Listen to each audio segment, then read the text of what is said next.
Al mismo tiempo, el Estado español, ya en América, construye rápidamente sociedades ricas y complejas.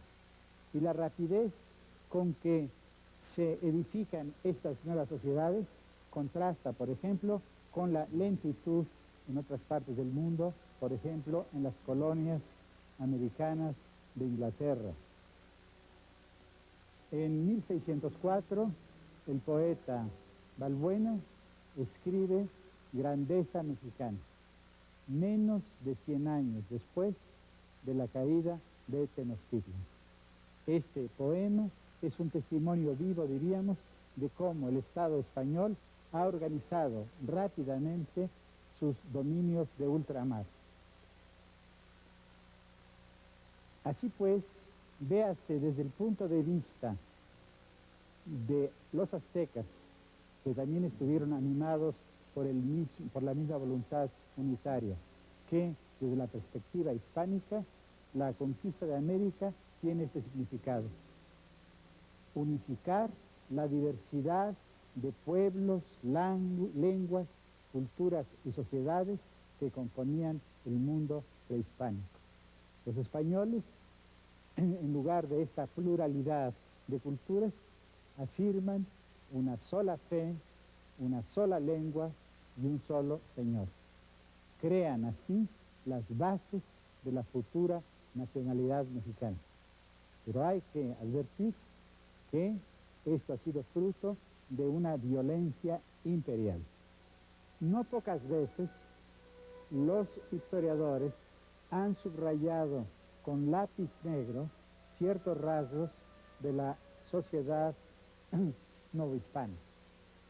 Por ejemplo, se ha dicho que los indios no fueron exterminados, como en otras partes, porque se necesitaba la mano de obra nativa para los grandes feudos agrícolas y para la explotación minera. Hay algo de verdad en esto, pero no es una verdad completa. Por una parte, debemos recordar la obra de la Iglesia en defensa de los indios frente a los abusos de los encomenderos y de los señores feudales. Pienso sobre todo en la obra de los franciscanos, de los dominicos y de las otras órdenes religiosas. Pero además, y esto es lo que me parece esencial, el catolicismo abre a los indios las puertas de un orden vivo.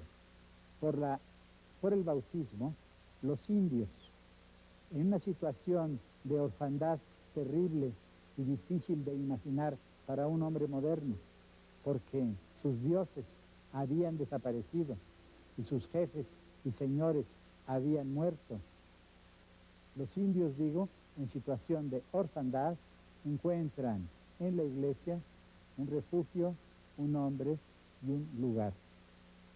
Un lugar en el cosmos, algo que les fue negado a los indígenas en Nueva Inglaterra y en los otros sitios en donde los protestantes dominaron. Esto es, a mi juicio, el gran logro del orden colonial, y por eso no es inexacto llamar a Nueva España un orden vivo. Un orden en el cual todos sus componentes, desde la base hasta la cúspide de la pirámide, estaban unidos por una serie de principios, una serie de relaciones afectivas y sobre todo por una esperanza ultraterrestre. Esto es lo que se llama una civilización. Y este fue el gran logro de Nueva España, es decir, del antecedente directo de lo que después sería México. Nueva España fue singular no solo por su situación dentro del imperio, sino por su estructura interna. Estado fuertemente centralizado y con una burocracia poderosa, protegió los particularismos y las jurisdicciones privilegiadas. Las comunidades indígenas estaban regidas por las leyes de Indias y había estatutos especiales para los diferentes grupos étnicos, negros, mulatos, mestizos, criollos y españoles. Leyes particulares regían a las órdenes religiosas y a la iglesia secular. Otras a los encomenderos, los comerciantes, los mineros, los artesanos, las congregaciones y las cofradías. De ahí que se defina la Nueva España como una sociedad pluralista, regida por un sistema de jurisdicciones especiales para cada grupo, acentuadamente jerárquica y paternalista.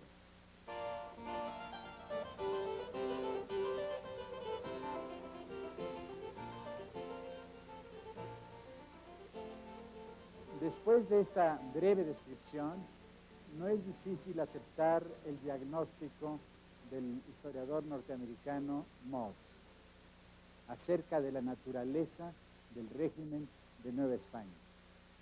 Con ciertas salvedades y reservas que voy a hacer un poco más adelante, me parece indudable que el régimen de Nueva España corresponde a una de las dos formas de dominación tradicional, de dominación premoderna, definidas por Max Weber, el régimen patrimonial. La otra forma premoderna es el feudalismo. El régimen patrimonial puede definirse como el gobierno de uno, rey, príncipe, presidente, jefe de gobierno, que gobierna ayudado por sus familiares, sus partidarios, sus criados. En el régimen patrimonial, el Estado se concibe como una extensión de la casa real, como un patrimonio privado, digamos, o más bien dicho, como un patrimonio real.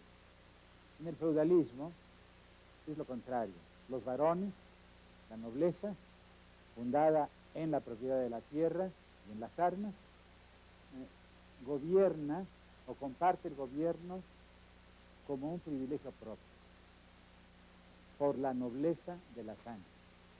Pero mucho antes de que Max Weber definiese estos dos tipos de dominación premoderna, Maquiavelo, con su penetración extraordinaria, lo definió de un modo muy conciso y que me parece vale la pena citar.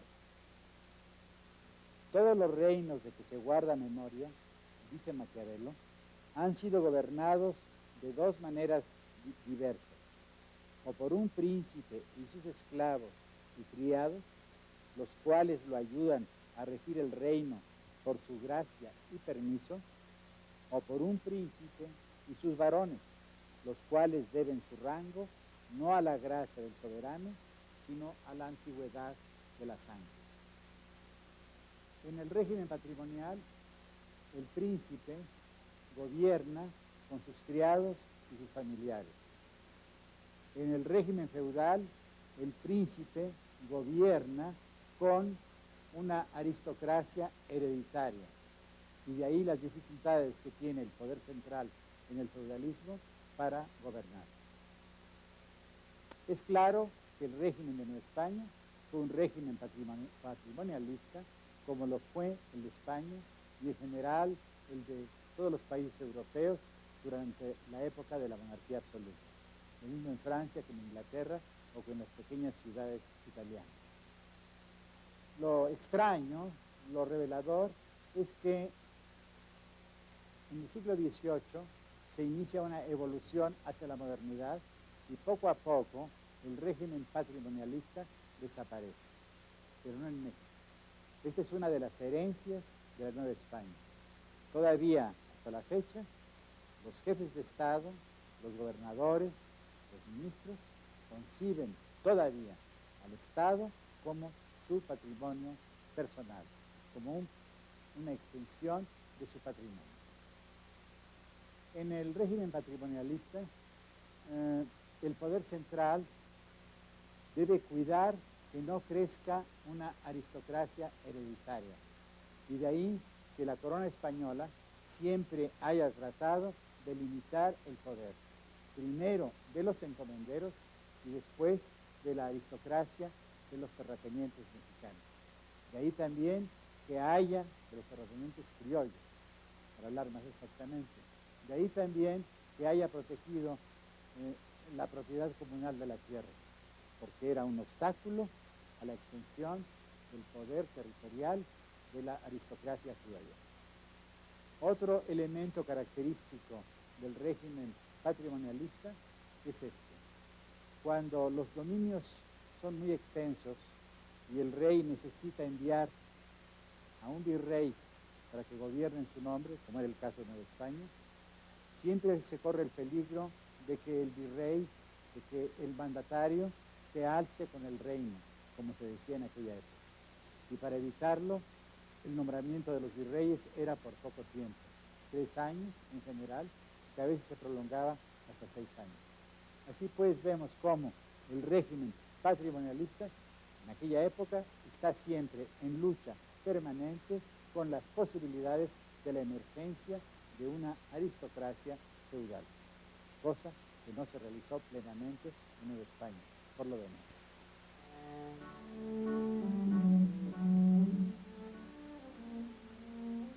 A los primeros virreyes, dice Rubio Mañé, no se les asignó tiempo limitado y el emperador Carlos V determinó que solo gobernasen por el tiempo que fuera la voluntad del rey. En 1629, a pesar de la oposición de la mayoría de los miembros del Consejo de Indias, el conde-duque de Olivares logró que se cambiase la fórmula a voluntad del rey por un plazo de 3 años. Otro freno. Los virreyes no podían llevar a sus hijos, hijas, yernos y nueras a Nueva España. Esta prohibición convertía a los familiares de los virreyes en una suerte de rehenes. Es una práctica que hoy siguen los gobiernos totalitarios comunistas. Otra forma de control, la institución de los visitadores. Rubio Mañé indica que tanto el virrey como la audiencia temieron siempre la venida del visitador por lo riguroso de sus procedimientos. Muchos de los visitadores fueron famosos por su severidad. Entre ellos hubo personalidades notables, como Juan de Palafox, el célebre obispo de Puebla, el doctor Pedro Moya de Contreras, que también fue virrey y arzobispo de México, y el gran José de Gálvez, que reformó la administración pública en la segunda mitad del siglo XVIII. Pero el principal instrumento que empleó el rey para mantener sujeto al virrey fue el juicio de residencia. El juicio se iniciaba al término de sus funciones y las investigaciones duraban 6 meses. El juez de residencia se guiaba en sus averiguaciones por el pliego de instrucciones que había recibido el virrey al ser nombrado.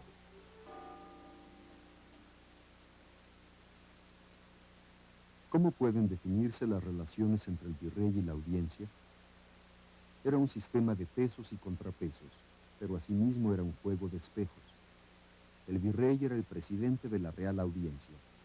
Su relación con este cuerpo, una suerte de consejo de gobierno, estaba regida por un juego sutil de balanzas y contrabalanzas.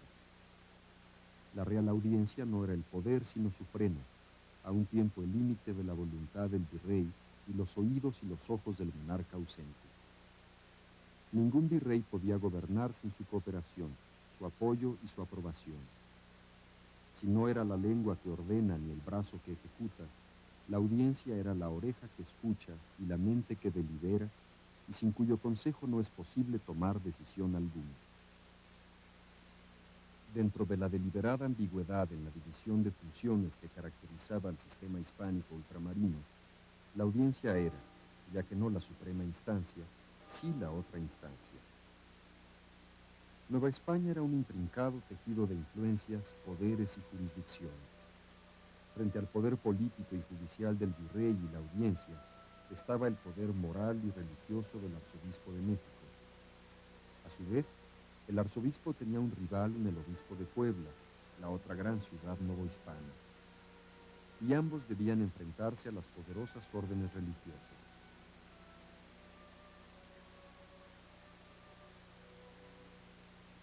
En la Nueva España imperó el pluralismo, el patrimonialismo y el equilibrio de fuerzas. Ningún virrey tuvo el poder que tiene el presidente de México. En lo que se refiere a la tenencia de la tierra, El latifundio era uno de los rasgos constitutivos del sistema de propiedad. Los latifundistas dependían estrechamente de la autoridad central. Es sabido que una de las particularidades de la historia de España es la relativa debilidad del feudalismo y la rapidez con que los monarcas crearon un Estado centralizado, dueño de una burocracia.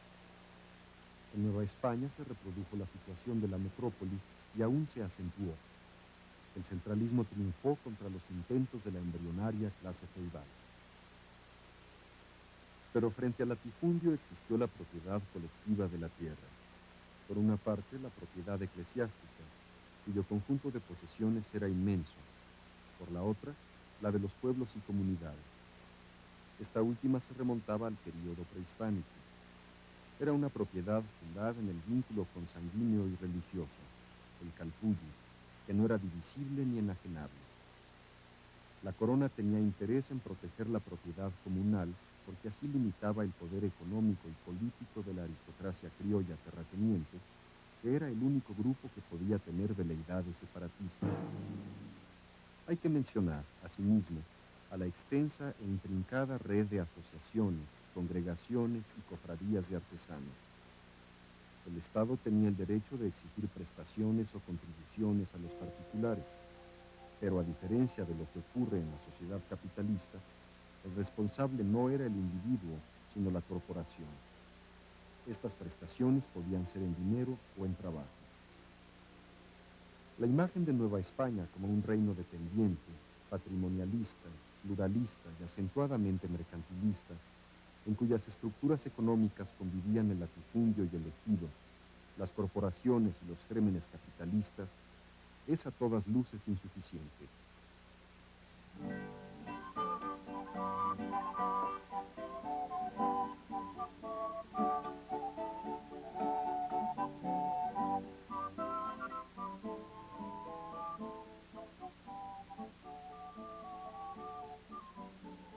La corte, centro y cúspide de la sociedad, hace inteligible esta imagen y le da sentido. Teatro de actividades sociales y culturales, no menos que de intrigas y decisiones políticas, la corte virreinal fue un centro de irradiación moral, literaria y estética. Al influir en las actitudes y en las maneras de la gente, modificó profundamente la vida social y los destinos individuales. Ejemplo de cortesía, costumbres y modas, la corte rigió las maneras de amar y comer, de velar a los muertos y cortejar a las vivas, de celebrar los natalicios y llorar las ausencias. El gran instrumento político y cultural de la monarquía absoluta fue la corte, que transformó a los pendencieros varones feudales en servidores del príncipe, esto es, en cortesanos y burócratas. El tránsito de la sociedad tradicional a la moderna se realiza a través del Estado absolutista. La sociedad aristocrática de corte, última gran institución no burguesa de Occidente, se ha sobrevivido de dos modos, como herencia y como imagen invertida de la civilización cortesana. En efecto, la burguesía imitó, y aún imita, ciertas formas de vida de los cortesanos y simultáneamente, desde el principio, orientó sus actitudes vitales en sentido diametralmente opuesto a los ideales de la corte. Imitación por adopción y diría por contradicción. La moral burguesa, ascética, previsora, sobria, enemiga del lujo, es anticortesana. Los modales de la burguesía, sus ideales estéticos y eróticos, su vida imaginaria, son un homenaje a la cultura cortesana. El burgués economiza, pero quisiera ser un caballero.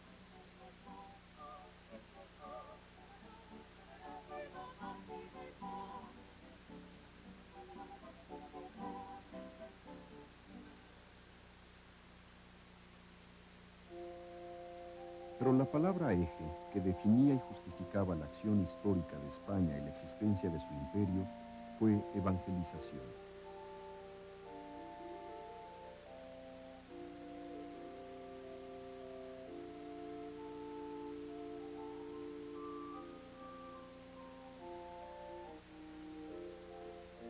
Evangelización entendida como conversión, e incluso como Guerra Santa.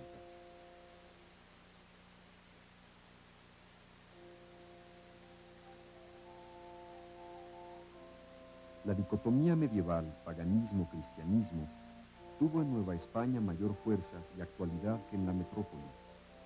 La dualidad catolicismo, indios idólatras, era la consecuencia de una ortodoxia.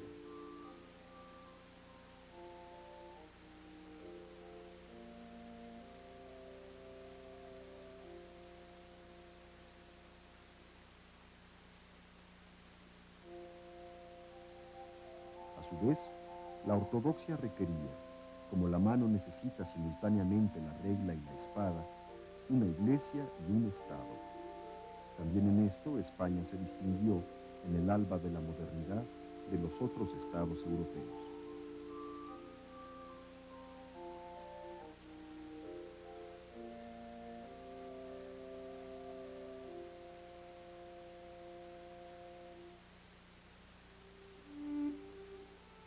En el siglo XVII se dibuja con mayor claridad la división dual en la cumbre de la sociedad.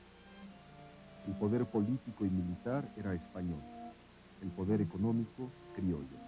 El poder religioso tendía a repartirse entre unos y otros. Difícil equilibrio que no fue roto sino hasta la independencia.